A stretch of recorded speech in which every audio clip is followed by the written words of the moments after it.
Hi everyone, and welcome to the Maple Walk today.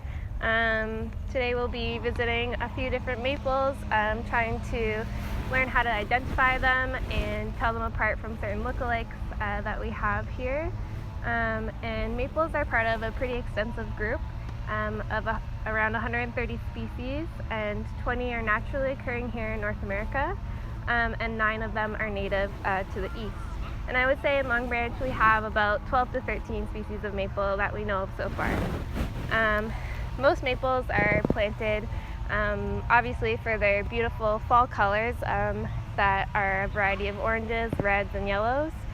And they're really good for shade trees in urban environments. So how we tell maples apart from other species is that the leaves come in opposite pairs.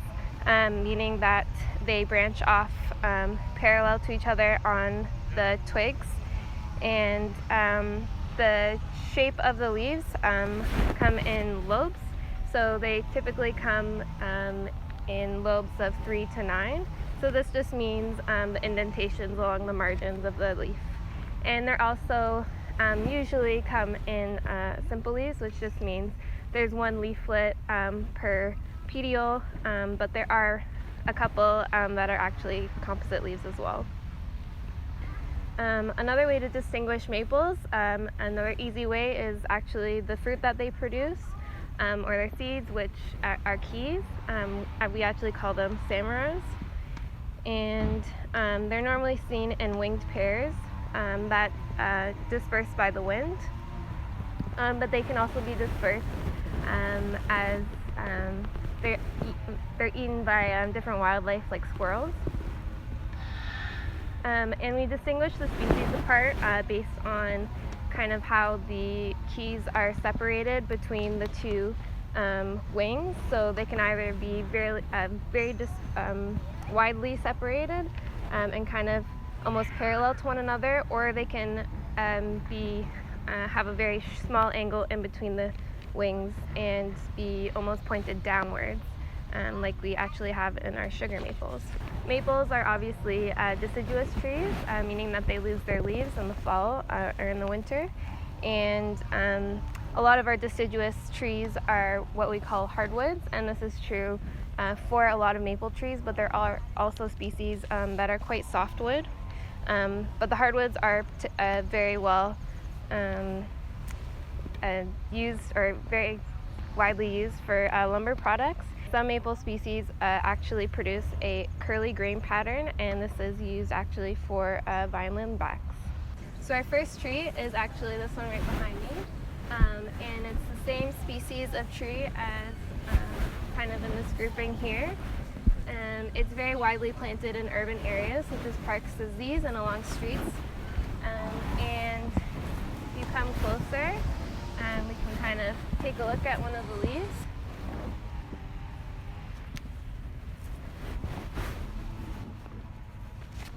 So this leaf has a grouping of 5 lobes. So you have the 2 at the bottom, which are more stunted, and then the 3 main lobes. And it's a bit toothed along the side.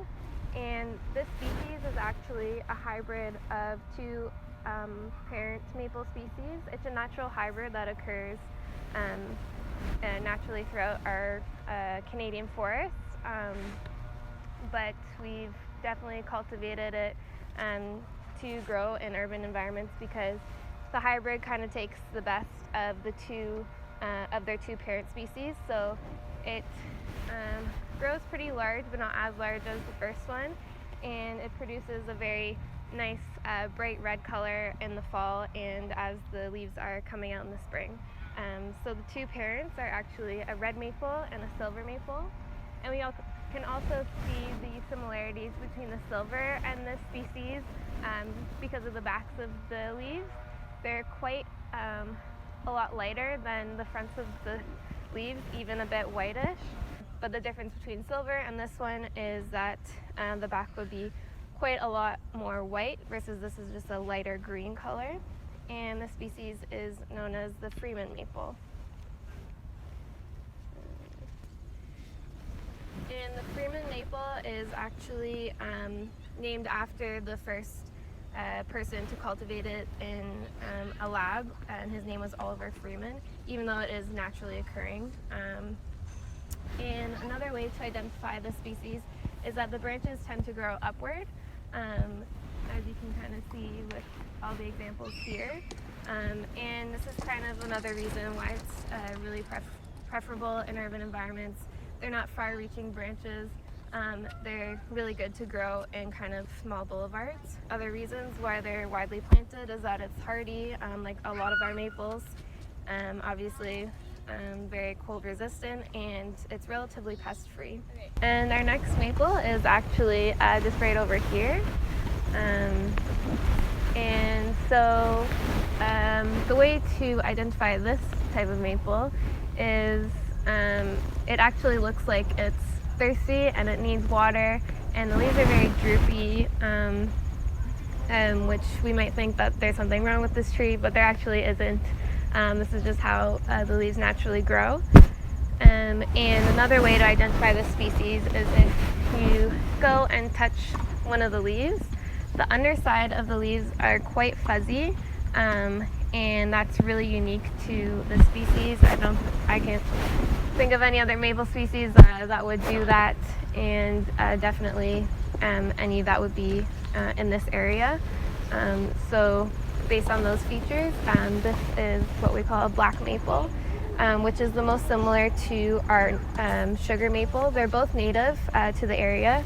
Black maples are just more seen in wetter environments like marshes, and a lot of the times, or previously it was actually known to be a subspecies of our sugar maple, but it is now considered a separate species. And like our sugar maple, it also produces a very sweet syrup that we can use to make maple syrup, but it's not typically used just because sugar maples are more widely cultivated for it. And actually a lot of people have stated that it's a bit sweeter than a sugar maple syrup. And this tree, like many of our other maples, they're about mid-size in terms of their height, so they'll grow anywhere between 18 to 35 meters. Our next tree is just right behind me, and as you can see by the leaf, it has those typical lobes. This one has, again, similar to the Freeman maple, it has the 5 lobes, the 2 small ones at the bottom, and the 3 main ones. This is actually not a maple at all. It's one of our look-alike species, and we call this a Sweetgum tree. So how we can tell it's not a maple, it doesn't have any keys, obviously, and this one actually doesn't have any fruit at all, so it makes it a bit harder for sure. But if it did have its fruit, they kind of come in these like spiky balls that the seeds are in. And if you look at the branching on the twigs, we can see that it is actually alternate and not opposite, like our maple species would be. So in sweet gum trees, they're not actually native to this part of North America, but more in the southern states of the U.S. But they can be hardy enough to grow in the winter months up here in Canada and Toronto area. The only disadvantage that sometimes these species have is if you look at the branch of the sweet gum tree, they kind of have these wings along or really deep ridges, and sometimes when there's a lot of snow buildup or ice buildup, this can be a disadvantage to the species, and it can make the branches heavy and tend to break off. And another name for this species based on this really rough bark is actually called alligator wood. And like our maple species, making them even more similar is that they do also have very beautiful foliage in the fall, and the leaves tend to get kind of a variety of different colors through its canopy. So sometimes you'll see reds and yellows within the same tree. Yeah, and another interesting fact about the sweet gum tree, even though it's not really used for gum that humans use, but the foliage is actually fed on by a lot of moths or caterpillars of moths and butterflies, one of which is our Luna moth that we have here. So our next tree is this one here. It's commonly planted again in urban environments such as these. You'll see them all along the streets in Long Branch and other areas of North America.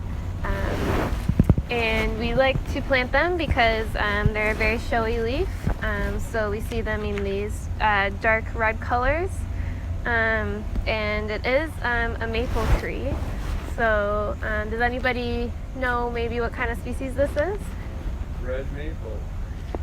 It's actually not, even though it does have this very reddish tone to the leaf.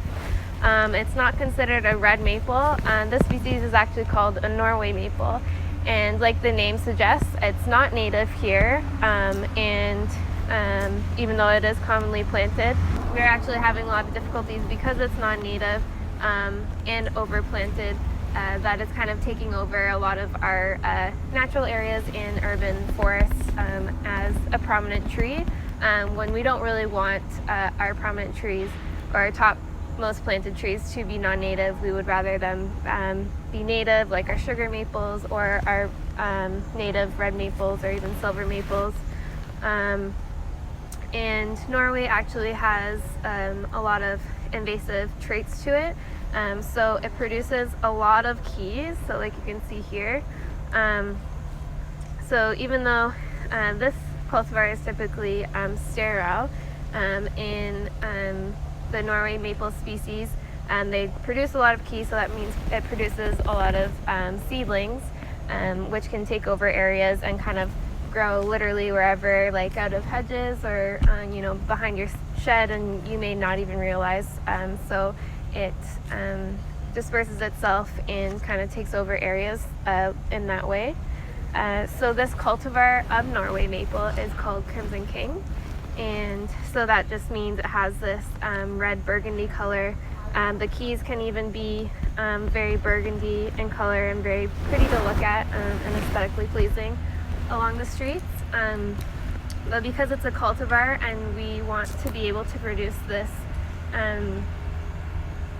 trait in it from tree after tree, it's actually usually grown as a grafted tree, which just means that all of the individuals are actually genetically identical to one another, so that we can ensure that each tree becomes this very nice red color, versus if we were to just grow it from a seed, and we wouldn't be able to guarantee that it would be red. It might turn the green color that we usually see, that's natural or usually naturally occurring in the Norway maples and most trees, or even the darker green color that we can sometimes see. So what nurseries will do, they'll make just genetic copies of each tree and grow them that way. And the Norway maple, how it looks very similar to our native sugar maple, but a few ways that we can tell them apart is from the bark. So Norway maples, as they kind of grow older, they'll definitely get more rigid bark than when they're young, just like most trees. But the ridges tend to be a lot smaller and thinner along the bark, and kind of go in these lengthwise patterns, versus a sugar maple, which we'll see later. The bark is rigid, but kind of comes off, or the ridges are more in chunks along the bark.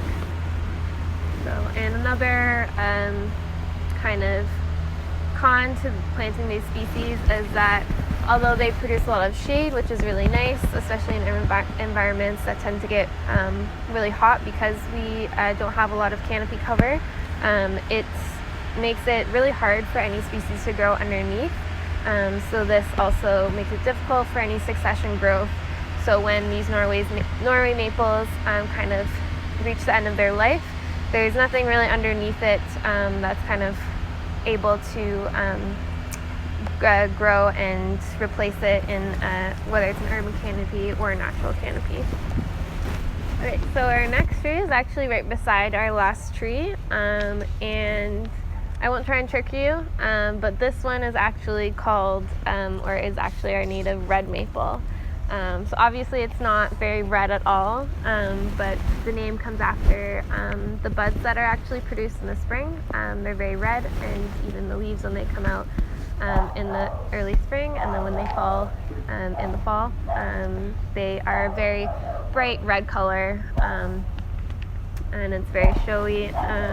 But the way that we identify the leaves kind of in the summertime when we see them, so the leaves, they do have 5 lobes, like a lot of our maples that we've seen, but the 2 bottom lobes are actually almost not visible or not there entirely, and we tend to just see them as this 3-lobed leaf, and it does have teeth along its margins, which we really only see in the Freeman maple, which is obviously a hybrid of the red maple and the silver maple, so it makes sense why it shows the teeth along the edge. But a lot of our other native and planted maples, they're more smooth along the margins.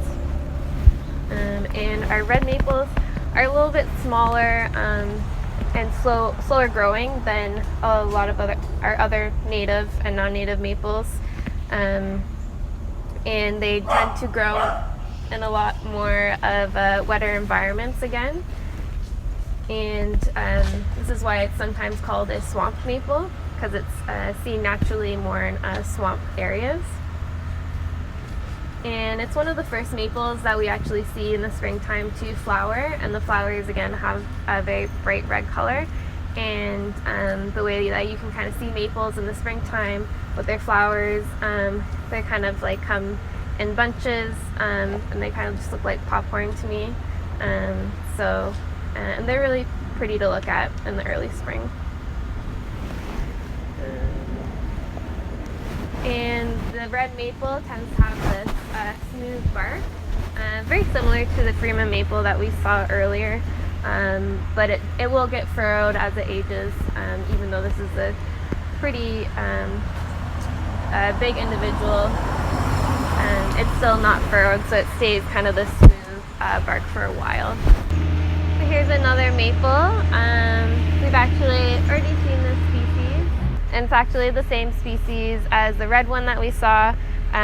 It's another version or cultivar of the Norway maple, but this is just the regular green one. Another way that we can identify them versus just obviously the color of the leaf, which can be misleading, are, like I was talking about in the introduction, are the keys. So the keys of Norway, they can vary, but they'll typically have this almost parallel distribution of the wings, so they'll kind of be out like this. But yeah, this is the typical key of the Norway maple, and like I was saying with the Crimson King, you'll typically see a lot of the keys on the ground, versus like a lot of other maple species like sugar maples. You won't typically see that many keys to be able to identify it. And another way, obviously, is to look at the leaf. Norway maples have very large leaves typically, which is why it's able to be such a good shade tree. And the leaf is almost like a blown up version of our native sugar maple, and it has actually 7 lobes as opposed to a lot of our other maple species that we've seen that has the 5 lobes. So they again have the smaller lobes at the base, and then 5 kind of bigger lobes to the leaf. And here we have our next tree. So this is actually our native sugar maple, and it is still pretty commonly planted in urban environments. It's still a very hardy tree, but it's not as common as the Norway maple. So you can kind of see by the leaves, it does look pretty similar to the black maple that we've already seen. It does show a lot of similarities to the Norway maple, which is why they tend to get confused pretty often. So the ways that I can kind of see the differences between the two leaves is that The ends of the sugar maple tend to be a lot more pointed at the tips of the lobes. And the Norway maple can sometimes have those extra lobes, producing 7 versus sugar maples often have the 5, or do have the 5 lobes. And another way that you can kind of tell is that the indents between the lobes are a lot more indented on the sugar maple, versus the Norway tend to not go as deep. And if we were to see any of the keys, we would see that the sugar maple actually produces keys that kind of have the wings fall kind of directly downwards, versus obviously the Norway maple are a lot more out. And obviously our sugar maple, we collect maple syrup from. We kind of heavily produce that as a Canadian product, but it was originally crafted by the Indigenous people, and it was used kind of as their only sweetener for their food. And obviously it's our national tree, so pretty important one, and it's important in our natural landscapes. We see a lot of stands that are very prominently sugar maple. It tends to take over because it's a very shade tolerant tree, like a lot of other maple species, which just means that saplings can survive for a very long time on kind of the lower canopy, and then whenever a bigger tree falls or dies due to natural causes or other reasons, sugar maples are very fast growing, and they're able to take advantage of that space in the open canopy, and over time this can grow to be a very dominantly sugar maple stand. And also in our maple syrup production, so obviously we use the sap of the maple trees to produce the syrup, and we boil it down to get this more potent sugary substance, and it takes about 40 liters of maple sap to produce 1 liter of syrup. And another way that we can distinguish the sugar maple, especially when it's older, is obviously the furrowing of the bark is much different than the Norway maple.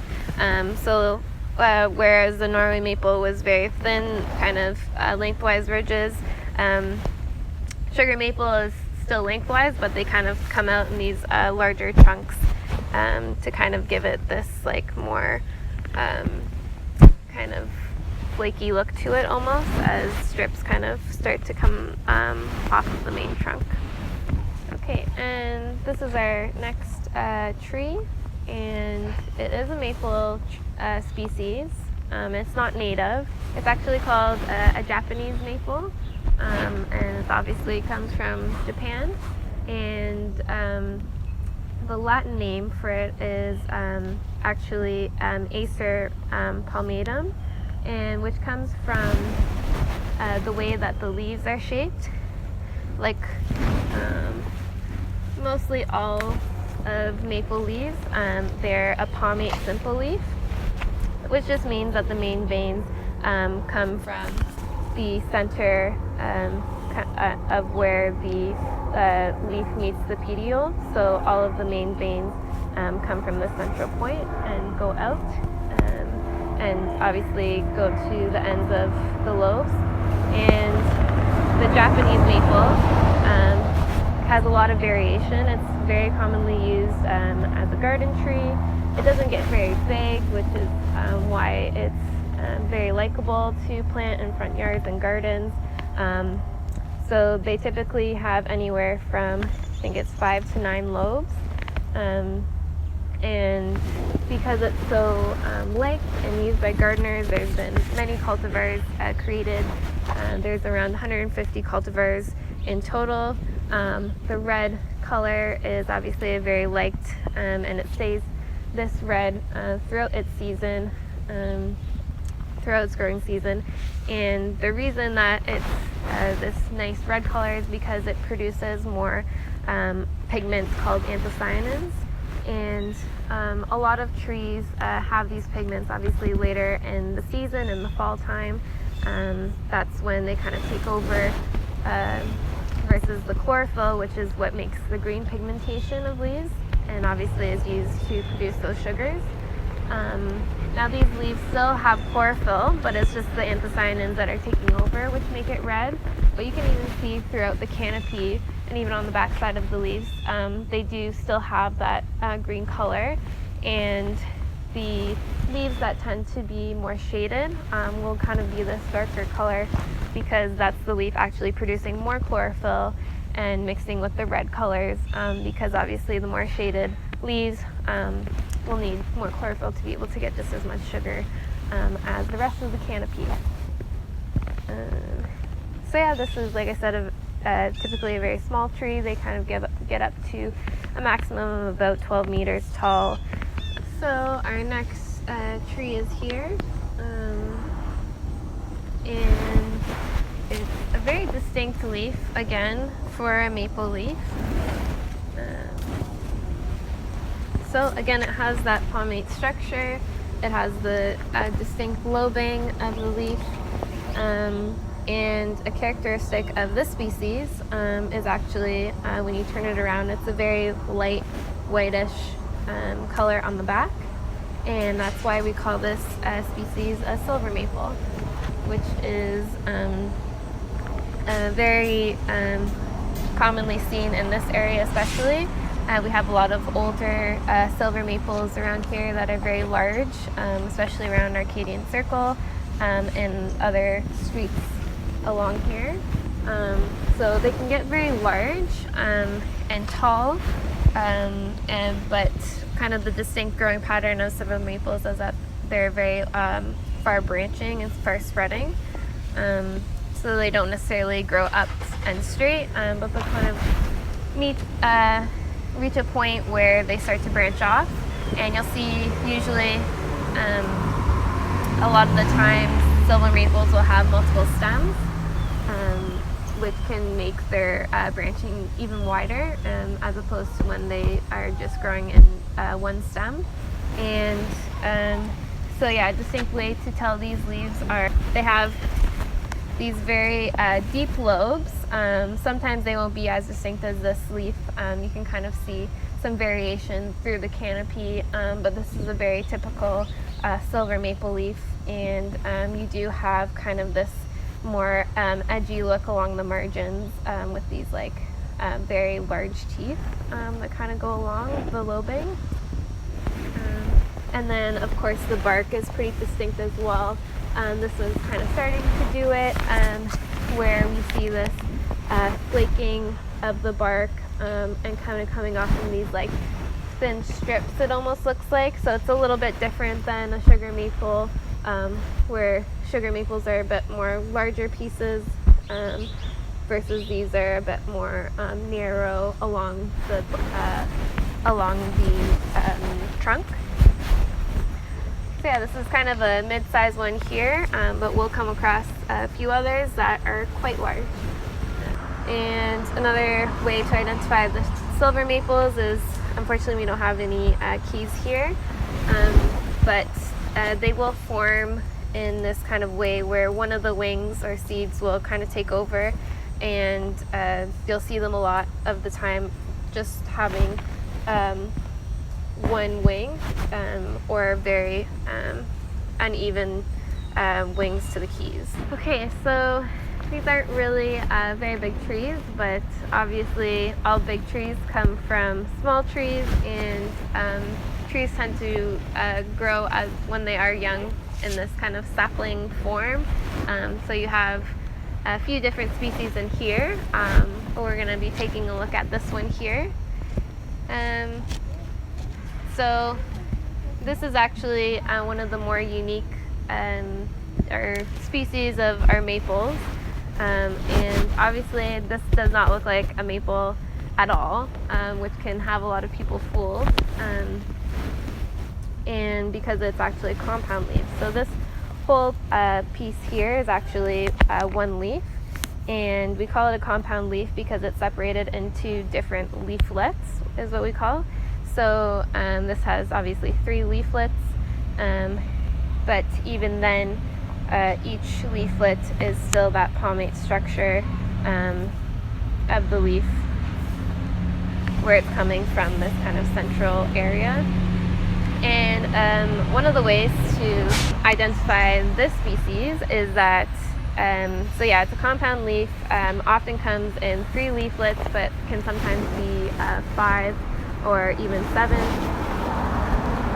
But the leaflets have this indentation, especially on the end leaflet will have these indentations on both sides. So these 2 little lobes, and then on the side leaflets will have these little indentation lobes. And this species is actually called a Manitoba maple. And some of you might recognize the name. It's actually an invasive species in kind of this area because it tends to grow just like this. It grows from saplings very easily.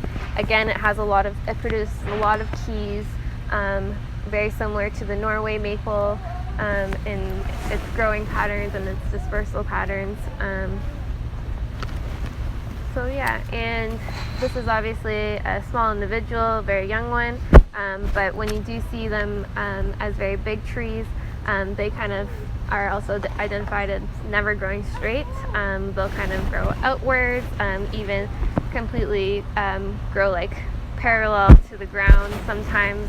So the trunks can do whatever they want to be able to reach the sunlight, which is why they're very aggressive growers and can outcompete a lot of other species. And even just right next to it, we can see a good example of how this is a Norway maple and it's doing the same sort of thing, kind of growing as that sapling and doing very well, even though it's very shaded underneath this bigger Norway maple. So yeah. And here we just have a perfect example of those distinguished colors and cultivars of the Norway maple. So obviously on the left you see the Crimson King, and then on the right you just have that regular green foliage. And here's another individual of a species that we've already seen, but it's a lot larger.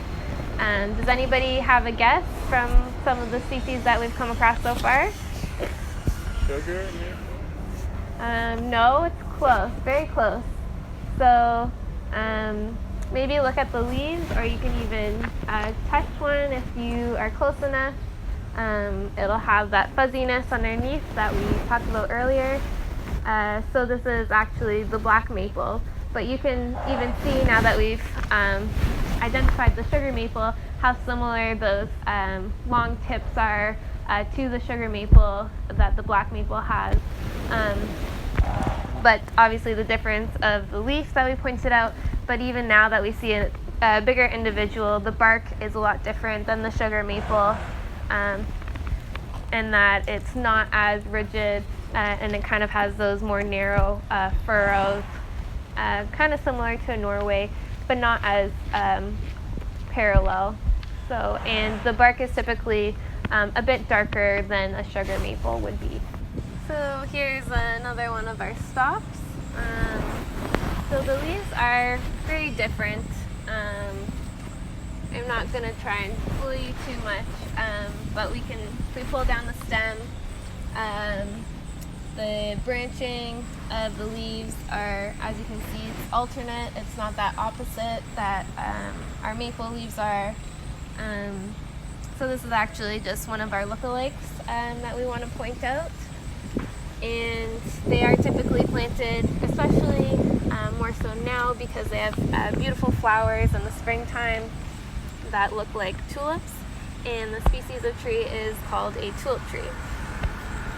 And it's actually somewhat native to the region. It's part of the Carolinian forest, which is just a little bit southwest from here. But we'll still plant it as a native North American tree. And so yeah, you have this leaf structure that's very unique to this species, where you have this lobing and the margins are very smooth. So not in maple, but still an interesting species to point out.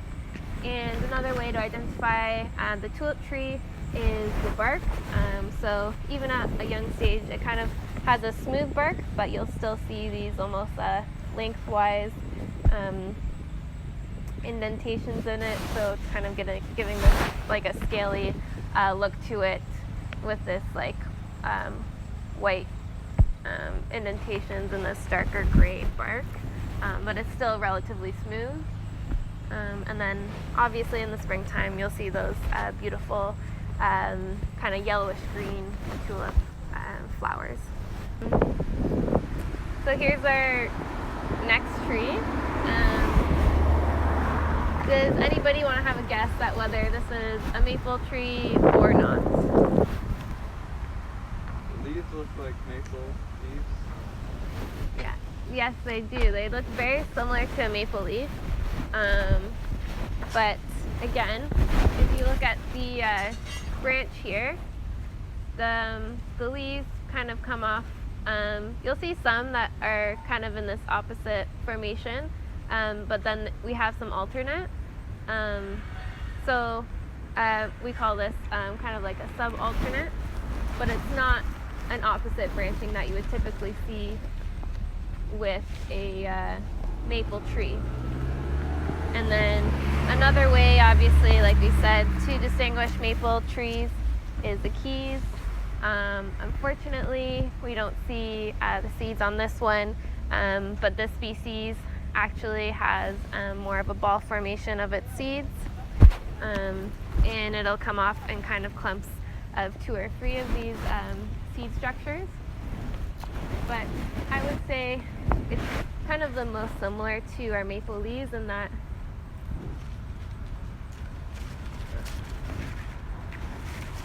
it has this very similar loading structure to the maples, but one of the ways to kind of distinguish these species is the bark, if we look at it. So this bark kind of looks like maybe there's something wrong with it, maybe it has some sort of disease, it's kind of flaking off. Maybe it's dry, but this is actually a very typical trait of this sort of family of trees, and these are called plane trees. So this species is non-native. It's called a London plane tree. It's very widely planted as an urban tree, as most of the species that we've seen today. It's very hardy against pollutants and other stressors that urban environments have.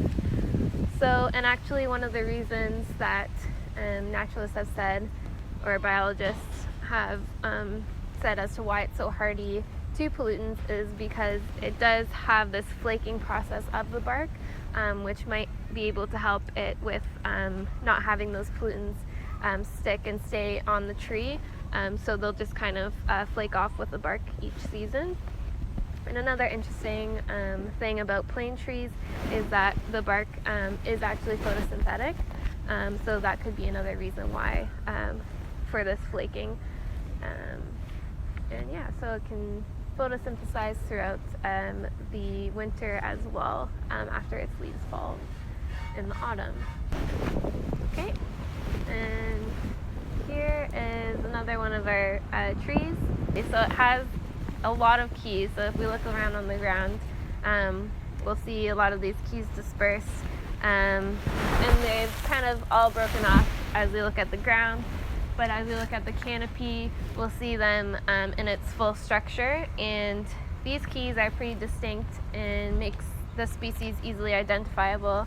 Here's an example of the structure as it's still together, and similar to the Norway, but it's even more flattened, literally in a straight line. The wings form a straight line across, and this is very distinctive of the hedge maple, or field maple as it's also called. And even the leaves are very distinct. So the margins are a lot more smooth, the teeth are not sharp, or the ends are not sharp. It kind of has this cartoonish look to it, and they're quite a bit smaller than a lot of our other maple leaves. And even the size of the tree itself kind of has a stunted tree look, and it can be kind of pruned. The reason why it's called hedge maple, it can be pruned into a lot of different shapes, so it can be used for hedges. We usually just see it as a tree here in Long Branch, but like I said, it kind of has a stunted look to it. Its branching tends to come out pretty low to the ground, unlike some other or a lot of other tree species. The branching, as it gets older, will start a lot more further up the canopy, but these trees can still get fairly big, not maybe quite as large as some of our other species, but approximately 25 meters, and it's non-native. It comes from Europe and also parts of Asia and northern African countries. And it's kind of developed for these areas. It's very drought resistant, so it can be planted in very hot and dry areas, and that's another reason why it can do well in urban environments as well when we have kind of drier summers. And even the bark is very distinct. It's pretty similar to the silver maple, but I would say it's a bit more flaky, and the bark is a bit darker in color. Another thing about hedge maple leaves is similar to our black maple. They're actually quite fuzzy on the underneath side, but obviously the leaf itself looks very different than a black maple. So we should be able to easily distinguish between the two. So yeah, this is actually a different species of sycamore versus the London plane tree that we saw earlier, and this is a native American sycamore. So this is native, but again, it's more naturally grown in the more southern areas of Ontario. So it's still not very resistant to our cold winters that we get in more northern Ontario, but they do quite fine in areas such as these. Again, it's obviously not a maple, it is a look-alike, and going up to the tree, it's very distinctly alternate leafing, and it doesn't have any keys, and you can actually see on this one its seed structure. Here's kind of a small one that's a bit dried out, but even through the canopy you'll see a couple bigger ones. And this is another way that we distinguish it as our native versus the London plane tree, which is more commonly planted, I would say, and that is that it comes off as one ball, I guess, versus the London plane tree would have a cluster of 2 or 3 of these seed balls. And another way we can look at is actually the leaves, although they're very similar.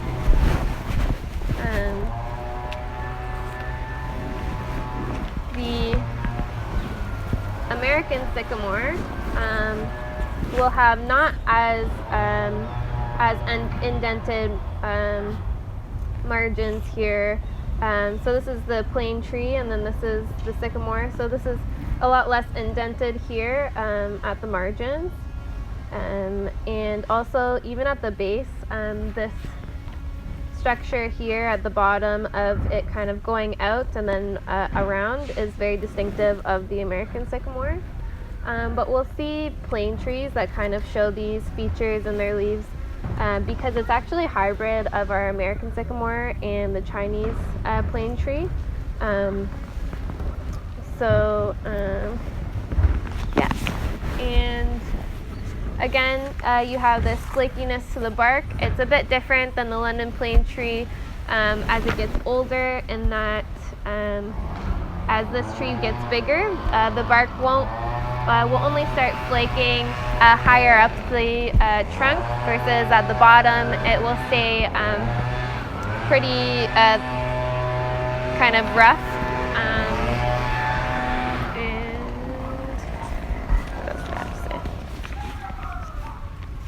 And these trees can grow pretty big. Again, kind of average is still around 35 meters. but the kind of wideness of the trunk, the trunk can get quite wide, so we measure that as a dBH, which just means the diameter at breast height, which we measure as a standardized height of 1.3 meters, which is about here on me. So the largest one in Ontario that we've measured was 263 centimeters, which is 2.63 meters, so 2 meters across, or close to 3. So that's a very wide trunk, very large tree. And to kind of make things even more confusing, we also have a maple species called a sycamore maple. So that is of the Acer group, and the Latin name of the sycamore maple is actually Acer pseudoplatanus, which just plays off of the Latin name of the sycamore tree, or the plane trees, which their family group name is Platanus.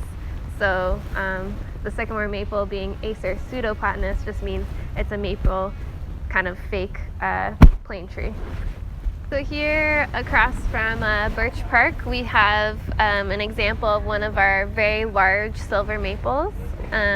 So kind of see some leaves fallen here, but even looking up into the canopy, we can distinguish this silver maple because it's a lot lighter in leaf color, with that lightness in the back, and they tend to be, these are a bit smaller than normal, but the leaves do tend to be pretty small in size as compared to sugar maples, and the canopy is very open because you have these like large indentations. The leaves aren't as full or as shaded or giving off, they don't give as much shade, so the canopy looks quite sparse. So that's an easy way to kind of distinguish it without kind of looking at those very finer details and just looking at a tree from far away. And then again, the structure of the branching, it's very far out branching, and it kind of it doesn't go out and up, it kind of goes up and out.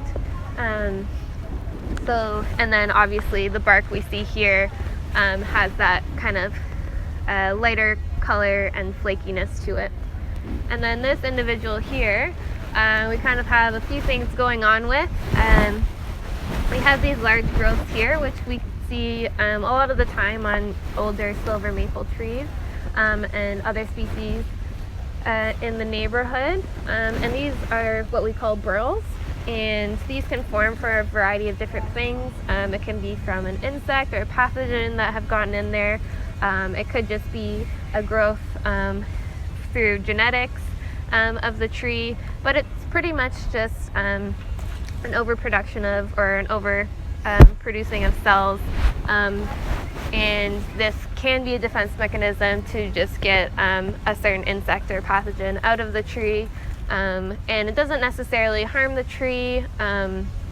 It can obviously interfere with its structure if it has a lot of these burls, and obviously is a sign that it might have a pathogen that we might need to do some more care for it.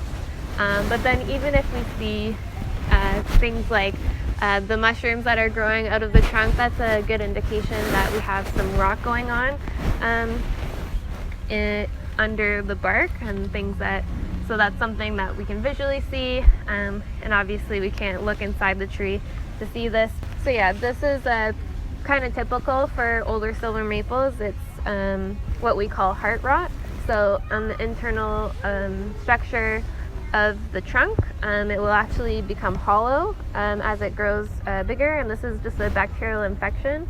I don't really see any cavities of this specific individual, but if you see some silver maples around your neighborhood, a lot of the time we will see cavities, which just means that the internal structure of the trunk is hollow.